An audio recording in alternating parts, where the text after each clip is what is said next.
Hey there, Jennie Potter here, and we are back again for another episode of Self-Sabotage No More with Jennie Potter.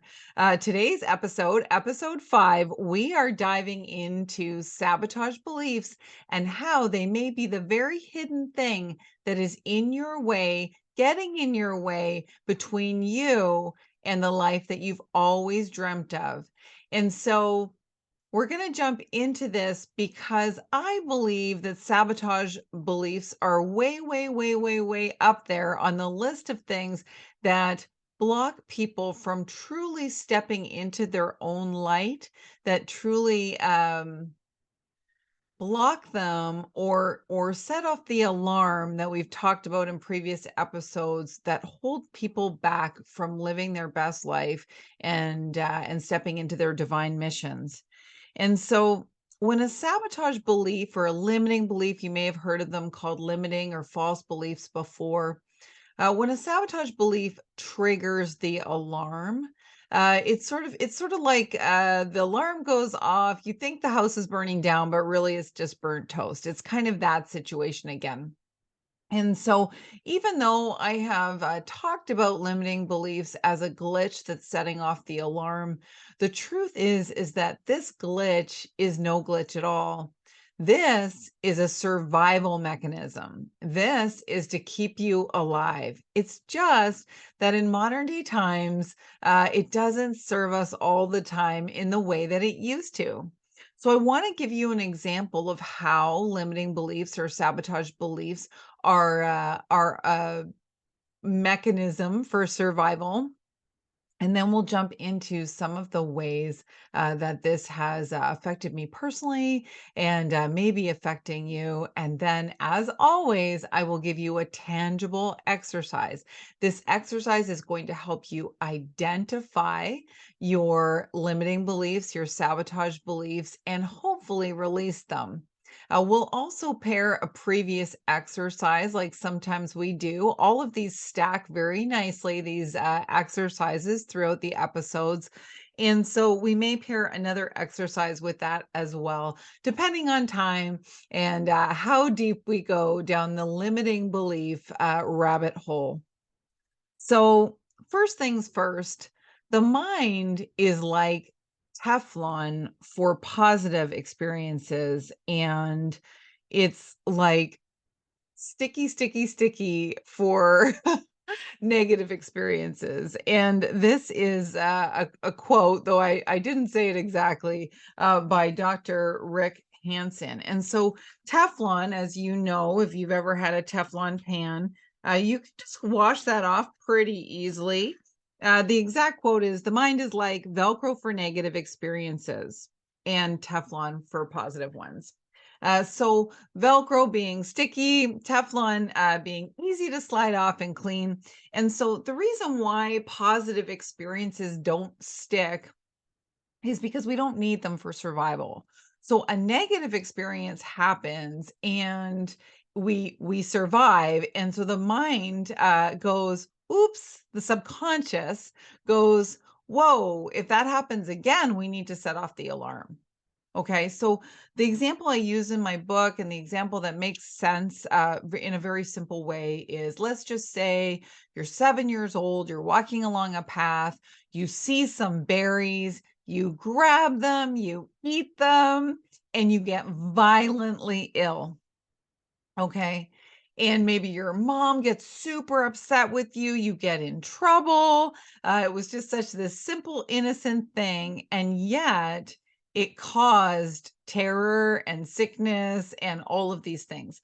Your body will always remember, your subconscious will always remember that experience in those poison berries. So sticky, okay, like Velcro. And so now, anytime you see unknown berries, you're going to feel a little bit nauseous. You might feel even a little bit nervous. You won't trust berries ever. You may even create an allergy to berries. I've heard and seen all kinds of things along the way. But at the most basic level, you're going to feel nauseous when you see unknown berries. This is how your subconscious keeps you alive. If you feel sick when there's strange berries around, you're not going to eat them, or you'll be more hesitant to eat them, and then you won't get sick and die. So this is the survival mechanism that works. The thing is that we create beliefs along the way about lots of stuff. And so we create beliefs around money, whether it's easy to come by or hard to come by, whether it grows on trees or whether it's very hard to get. If you have to earn it or deserve it, you may have beliefs around not just unknown berries, but that people with money are unhappy, or you have to have money to be happy. And that's just money. There's also marriage and relationships and God. And, I have some friends who were taught as children that God loves them no matter what. And I have other friends who were raised that they have to work hard for God's love. And so we're not here to discuss like the rights or wrongs or about money or about God, but understand that you have beliefs around God, around money, around health, around what you deserve, around your worth. Okay.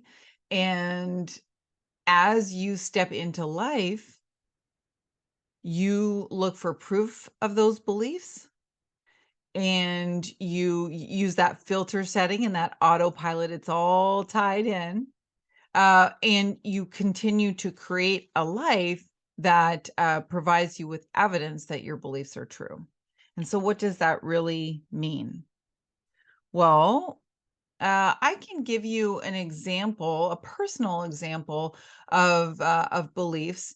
So, when I was younger, I did well in school. I was good at memorizing things, and always, was very keen to please, and would answer questions and hand up, sitting at the front of the class. Always wanted to have the answers and all of that. And so I tended to do well on my report cards. I was quiet, and I wanted to please. My brother, on the other hand, I believe much smarter than me, was very curious at that age, or when we were younger. He was very curious. He's still curious. And so he couldn't sit still. He had trouble paying attention, focusing. And so he had a really different experience of school. The teachers were frustrated with him all the time because he was always moving around and getting into trouble and doing stuff. And so we would bring home our report cards, and mom and dad would be pleased with me, and my brother would get in trouble. And so I created a belief: when I shine, when I do well, others get hurt. Okay. It's bad for others. If I receive praise and do well, it's bad for others. Okay. So now, even though as adults, looking back at this, we understand that's sort of a funny meaning to make out of, hey, you're good at sitting in your chair and you're not. As a 8-year-old kid or 9-year-old kid, that makes perfect sense. And so I locked in the belief: when I shine, others get hurt. Now, how would this affect me as an adult? You might not even notice this if this is a belief that you have, because you're always just trying to go under the radar. You don't want to, I never wanted to ruffle any feathers. I never wanted to compete with anyone or beat anyone. And if you ever played a game of Monopoly with me, don't worry, because if you're out of money, I will give you money just so I don't shine, just so I don't win, just so we can keep playing the game and everybody can kind of feel good. Okay. And so this was my thing, and not such a big deal with Monopoly. But as I stepped into business and started to shine, I had some kind of interesting experiences. So I'll just give you one example, though this showed up in lots of ways. So I used to be a network marketer, and I was doing very well, and I was showing up, doing all of the things, reaching out to people, doing videos, going Facebook Live, all of the things that you do to do well in network marketing. I was doing on a daily basis. I was running hard and building a business. And so I was shining and having fun, and my team was growing, and everything was super exciting. And a convention came along, the company convention, and lo and behold, I was awarded distributor of the year. Okay, promoter of the year. And I went up on stage and I got this big check and everything was amazing. And then as I came off the stage, someone who I dearly admired gave me a hug and said, "Congratulations, dear." And then she whispered in my ear, "You know that," and I won't say the name, "but you know that so and so is in her room bawling her eyes out right now because she thought she was going to win, but you won. Great job." And as she said that to me, I felt instantly sick to my stomach. Instantly sick to my stomach. It was like the very thing to say to a Jennie if you wanted to take Jennie down a notch, okay? So, there was this moment where I felt sick. Anyway, celebrated, did the thing. The next day, went to do my usual reaching out and posting, and I didn't wanna go Facebook Live, and I didn't reach out to anyone. And the next day, same thing. And the next day, same thing. It was as if my drive to succeed was suddenly just gone. I had been running every day, having fun, enjoying the run, and all of a sudden, out of nowhere, I stopped running. Now, I share this story because that's how a belief shows up. That's how limiting beliefs limit you. Okay. My alarm went off because a glitch in the system. My alarm went off because I allowed in, I had a wound, I had a belief that when I shine, others get hurt. I gathered evidence that it was true. I didn't want to hurt anybody else, and I pulled out of the race. I didn't know consciously that any of this was happening. And just so you know, if you love, like, if I've just like, touched something and you're like, oh my gosh, like, I have that belief, or I wonder what beliefs I have, I am going to give you some tools. But I will tell you that there is an amazing book that I absolutely love called The Big Leap. And it's by Gay Henricks. And I highly recommend it as a amazing book. Awesome author, awesome chapters, super simple, easy to read, easy to listen to, and it really dives into beliefs.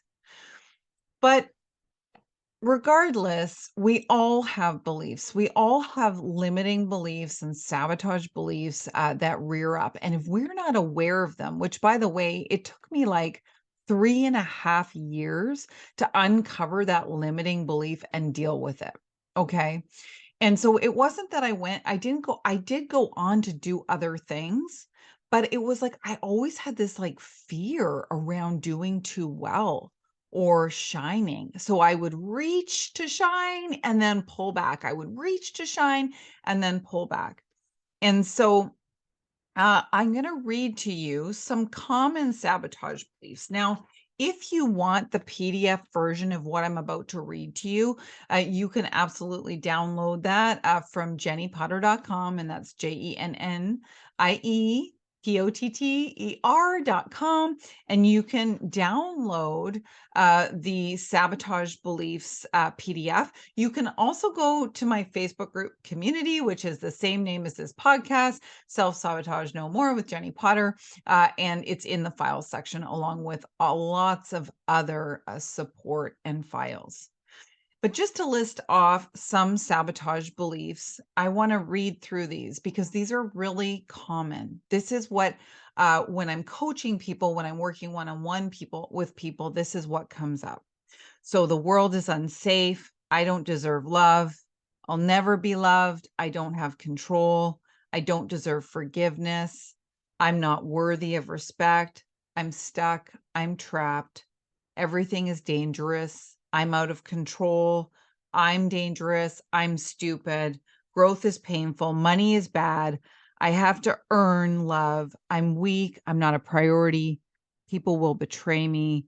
Making money is stressful. I can't have it all. If I shine, others get hurt. I'm a mess. There's not enough time. I'm not enough. I'm broken. I'll never be accepted. I'm all alone. I'm not worthy of respect. I am ugly. The world is unsafe. And so those aren't all of them, but those are a lot of them.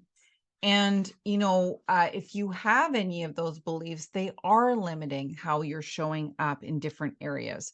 So if you decide you want to go to Success City, or you want to hit a new rank, or you want to run for a promotion, or you want to do a Facebook Live, and all of a sudden you shut down, chances are you've got some unprocessed emotion, which we're covering in the next episode, or you've got some limiting beliefs that are holding you back from being your best and living your best life.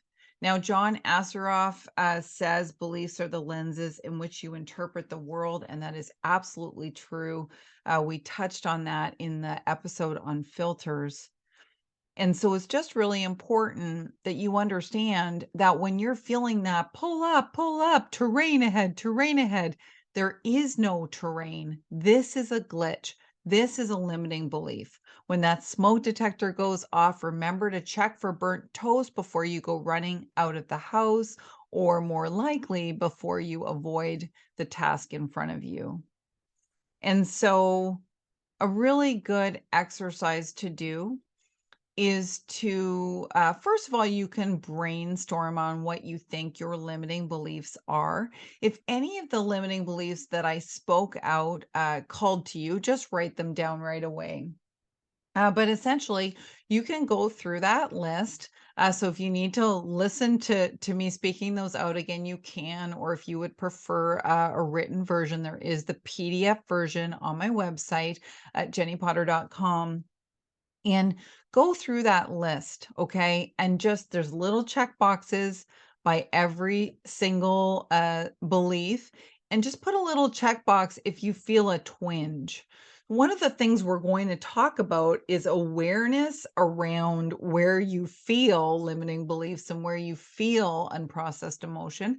And so as you go through the list, just really check in, like, is this me? Do I have this belief? And now you may already know your beliefs. A lot of times your beliefs come from what your parents taught you. So if you think about, what were my parents like in love, in marriage, in relationship? What did I learn about money growing up? What did I learn about all kinds of things? Just, you can brainstorm yourself. Whatever you're sabotaging right now, the reason why you're listening to this is because you don't want to self-sabotage anymore. So maybe you're struggling with health. What did you learn about health as you were growing? Okay. Did you learn that you had no control over it? Did you learn that you can't be healthy? Were you told that you were sick right from the beginning? Did you watch someone else be sick and helpless, or sick and do things anyway? Or maybe someone you love passed away. So really brainstorm that topic. Whatever's calling you, the thing that you want to do that you're not doing, brainstorm on that topic. Okay. Do you have any specific beliefs around that? So that is your exercise. Ideally, download the PDF, and you can go through the check boxes and note what are your limiting beliefs. And then the exercise that stacks very well with this exercise is proofing. So you can also go to the episode where we talk about proofing. And I believe I did that one.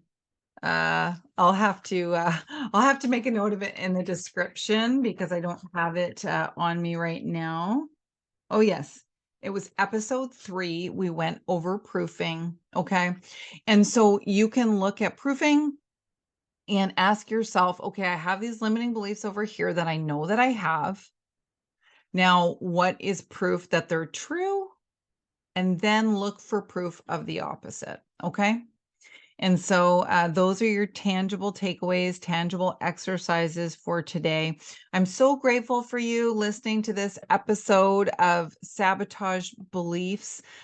Super excited to bring another episode next week. We're going to be talking about unprocessed emotions. This topic specifically has opened a whole new world for me and my life, and I'm so excited to share it with all of you. And so, thank you so much for listening. Please do give me a review. Find the stars, find the review section, and pop a review in there. It means so much, and it's so helpful in getting this podcast cast out to others and helping them. Helping me on my divine mission and helping them get out of their own way. So I thank you very much. Have a great day and bye for now.